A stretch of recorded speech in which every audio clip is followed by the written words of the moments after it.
Come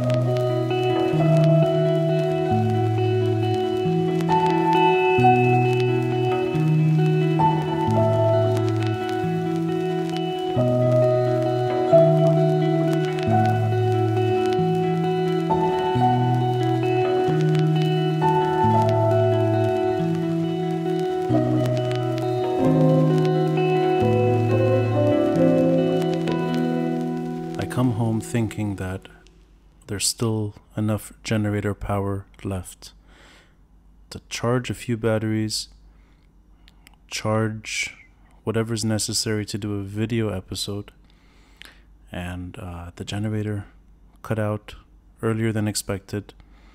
I'm coming home at midnight, wanting to express a range of emotions and perhaps thoughts as well, from a good 9-10 hours between Martyrs Square and Gemmayze. Now, there's no generator power. I have just enough laptop battery to record an audio episode with a portable microphone that has just enough battery as well. So, this is the first audio-only episode I've done in years, and I think that's fine. I actually crave this format more and more, and I think it's okay from time to time to go back to something that's purely audio. And the reason I want to reflect at midnight is because, first, I did not think I would release an episode.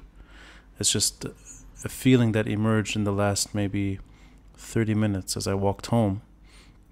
The second is that 2 episodes that were supposed to happen the last 2 weeks were cancelled. So here I am, alone, with my cat eating cat food in the background. If you hear munching on dry cat food, that is what's happening. I spent a good 6 hours today with Mazen El-Hassan, Wissam El-Hassan's elder son.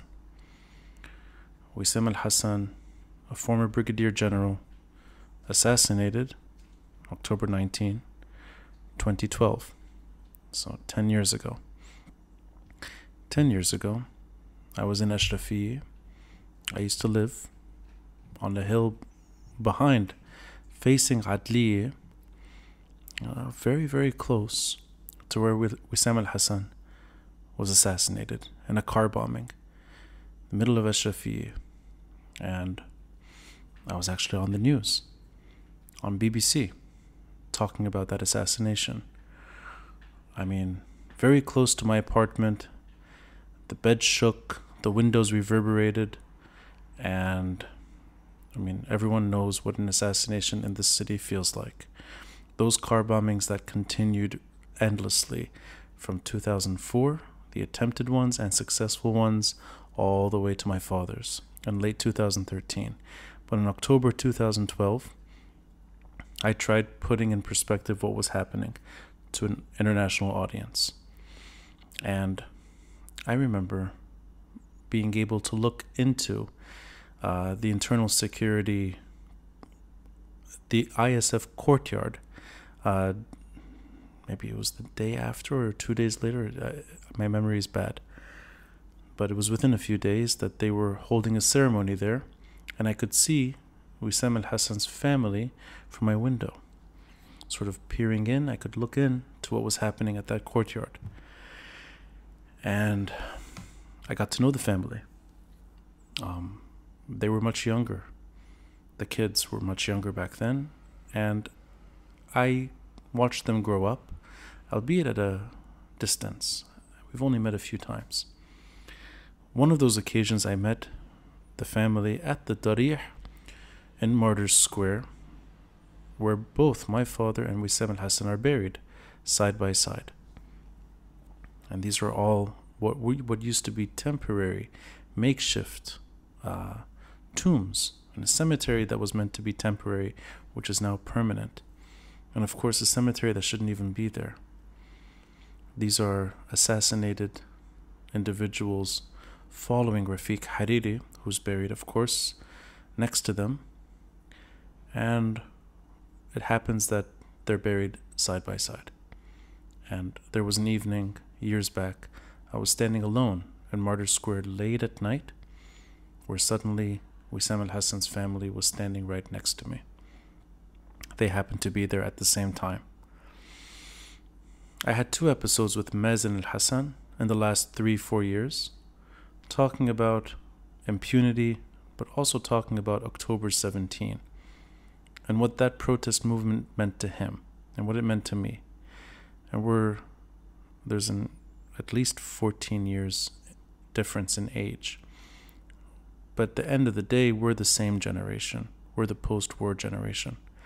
And I think both of us, myself now 41, Mazen 27, both of us today, thinking back to those conversations, standing side by side in Martyrs Square, I think nothing had to be said or spoken.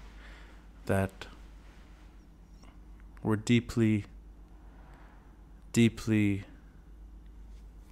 we're left with a permanent wound and a political void. There was a ceremony, a solemn one. The ISF and the marching band, and something very brief but just right. A little tribute at Martyrs Square today. And I insisted that Mazen and his friend join me for coffee afterwards. And we walked from the cemetery to my car straight to Gemmayze.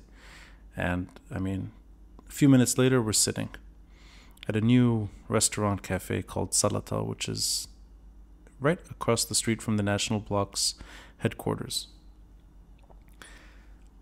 And I'm facing National Block. Mazen and his friend are facing the cafe. We're sitting outside.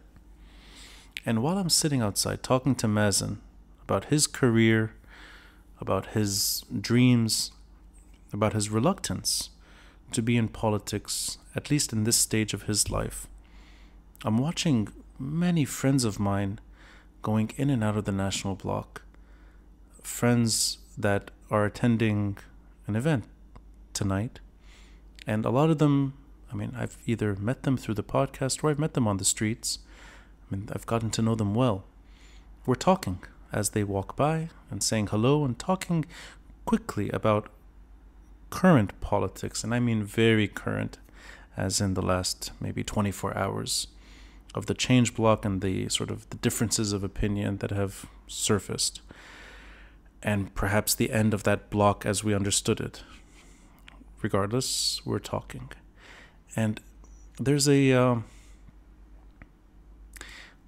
feeling, and I think it's one of defeat, that people are still going about their routine, but the routine is not pointing necessarily to a place of improvement, at least right now. And you can extrapolate many things from that and talk about many things that are going on. Whether it's Tariq Bitar's permanent suspension, whether it's Baabda's largely indecision, at least when it comes to coalition building and trying to find consensus in a name, hasn't happened. Or if it has happened, it's happened for the wrong reasons and from the wrong side. It could be just downward spiral of everything that hasn't stopped. And the lira crossing 40,000. An endless cycle of despair. That's just really a brief introduction to how bad things are always. And you feel it that with the 13 not really shining the way many wanted them to shine, I know there's something wrong in the air. Yet, people are walking into the National Block, getting ready for an event. And I'm talking to Mazen about where he wants to move things, how he wants to move things forward. And the first thing that came to his mind is justice. And that's a word that we use all the time. It's a word I use. We use impunity. We talk about political violence. We talk about the need to end all forms of political violence. We always talk about what Hezbollah means today for Lebanon and the region. We're talking endlessly. But I asked him, I challenged him. It's like, what exactly does justice mean? And he saw his role solely in that world, which is making sure that these type of events never happen again. And that's a form of closure. And him wanting to be a part of it, any initiative that ends this type of violence. This is not a story of revenge or vengeance. It's one of fairness and making sure that the mechanisms are in place, which really means at the end of the day, finding a way out for Hezbollah's military infrastructure. I share a common cause. And we imagined a situation where maybe one day both of us play that kind of role in a more structured, more serious way. But it's not going to happen now. That maybe will happen later, and it may happen for him before it happens to me. I mean, this could be in a later stage of life. But regardless, that's why this man is in this country, and that's why this man is doing his current work, and this is why he's reluctant right now to be at least a visible face or a more known name in politics. He's growing up, and he's evolving, and I think he's doing things the right way. But there's a sadness there, and it's a permanent sadness. And this is 10 years after this man lost his father, and there's no escaping from that moment. Now, I'm not going to get into my own story because I've done that plenty. I'll just say that the fact that they're buried side by side, and the fact that we were sitting side by side, talking about the same cause together, in slightly different ways, but coming to the same conclusion, that this has to end before Lebanon can turn the page. It's emotional in a very difficult way. Time passed, and we talked about many other things as well, and we found humor in ways that maybe we shouldn't have. We were being a bit dark in our humor at times, ways that people should when they're trying to let go of some stress and relieve some pain. But there came a point where they had to leave. I mean, they were going back up north. They don't live in Beirut. And I drove them to their car, back to Martyrs Square. I drove them right to their car. They were buried right next to the Darih.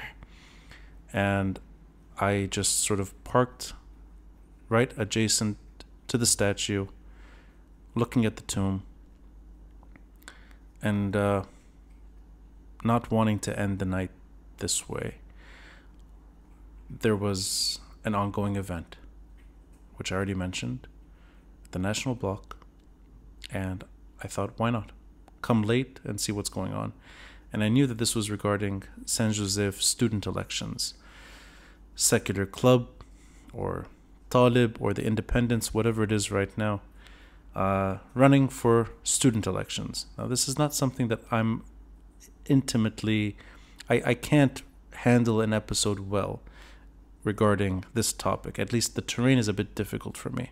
Because student politics, I think someone within proximity to university politics should be the one to at least help navigate.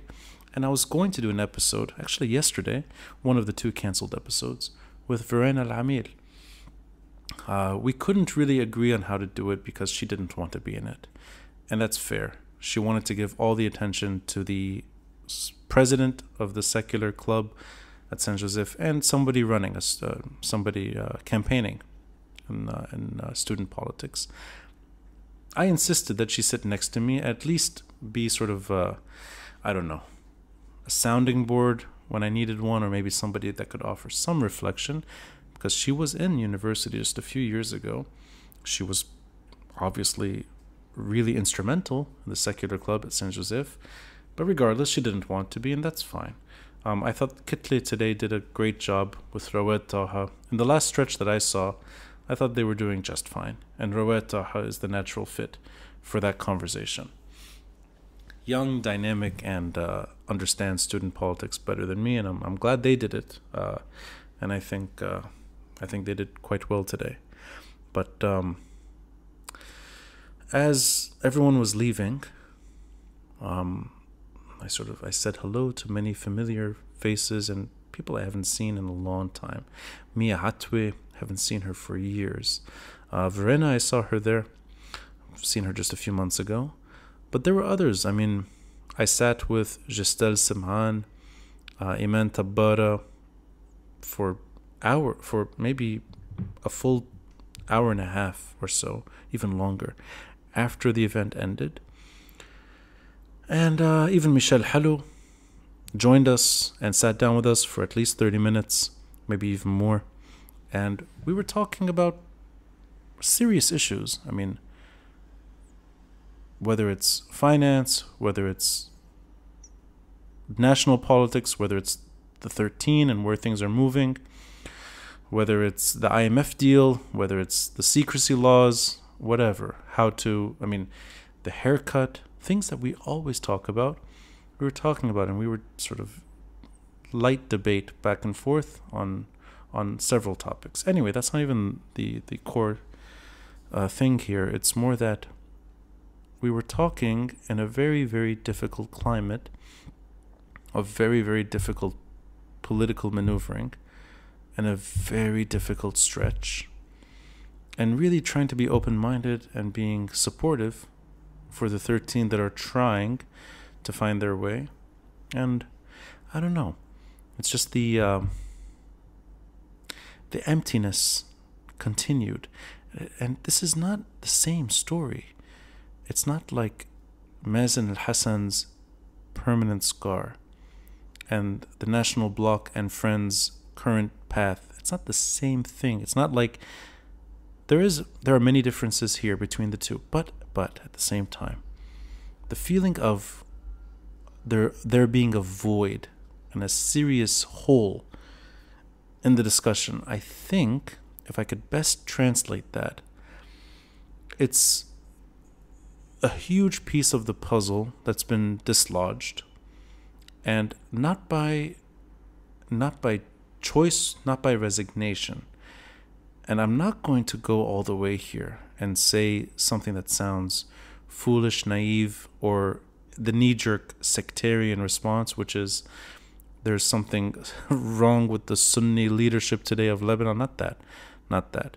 Whether Saad Hariri stays in Abu Dhabi forever, whether someone else fills his shoes years from now, whether a new name emerges later, whether old names fill in different stages of our immediate future. I'm not going to go there.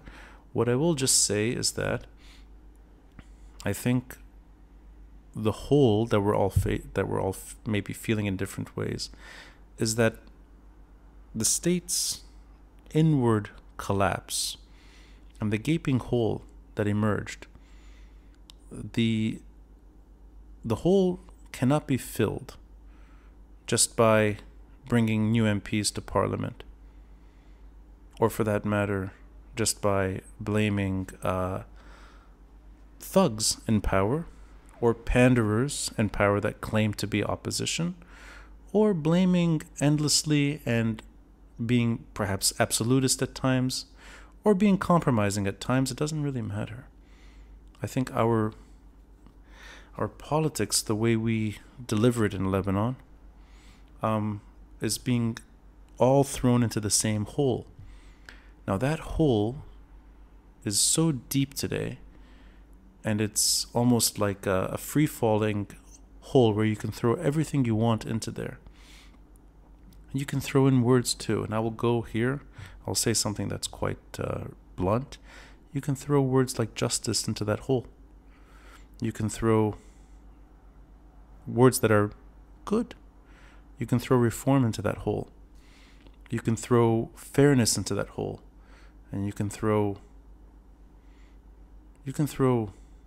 everything into that hole. Social causes into that hole. Everything. It's a giant black hole.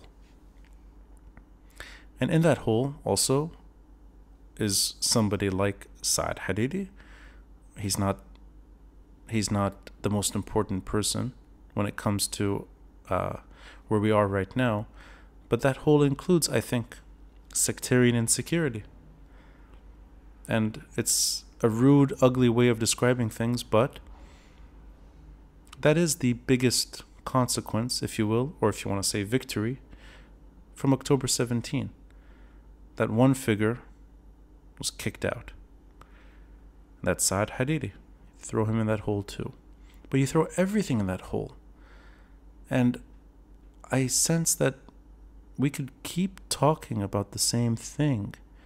We can keep fighting for the same thing. And we can go all the way for the rest of our lives demanding the same things. But I don't know if they go anywhere. They may all get stuck in that hole forever. And hence, perhaps it's my way of trying to understand why things remain paralyzed this way.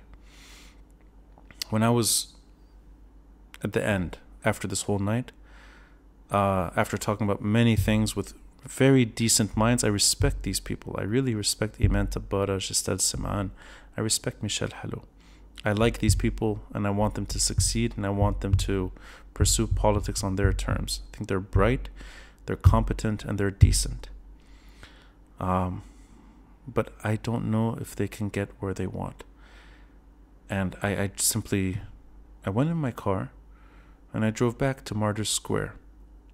And I stood next to the new Sawra sign that has replaced the old one.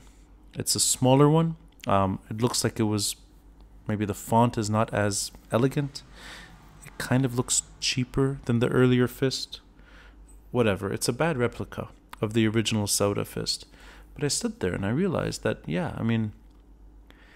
yesterday was the 3rd year anniversary of October 17. Today is the 10-year anniversary, or whatever, marker, of an intelligence officer's murder, a car bombing that cost many lives in the heart of Ashrafiyeh. And at the end of the day, whether it's political violence or whether it's reform, whether it's March 14, whether it's October 17, all these good things rot and disappear in this giant gaping hole. And I think that is the status quo. What looks like a shiny surface, a thin, shiny surface at the top, when things are slightly better. A very thin, superficial, shiny surface that's only there to cover a very deep, ugly hole. Hezbollah inherited this hole. It wasn't theirs always, but it's theirs today. The Syrians dug this hole, but they weren't the first. The Arab-Israeli conflict, decades back, was really the beginning of where this hole was first permanent. But then you fast forward so many years later, and we don't have that thin surface any longer. All we have is an exposed, wide hole. And 10 years ago, a bit of that surface was cracked further. 3 years ago, the surface finally shattered. I don't want that thin veneer to be polished once more by somebody who just looks reasonable, sounds reasonable, but does absolutely nothing to fill this hole. And that's where my hesitancy and my reluctance comes from, simply naming names that are neither March 8 or March 14, the way many in October 17 describe things. I worry that you can put somebody like Ziad Baroud and Ba'abda, and that will be the thinnest, most superficial, shiny floor, but a very thin one for the whole.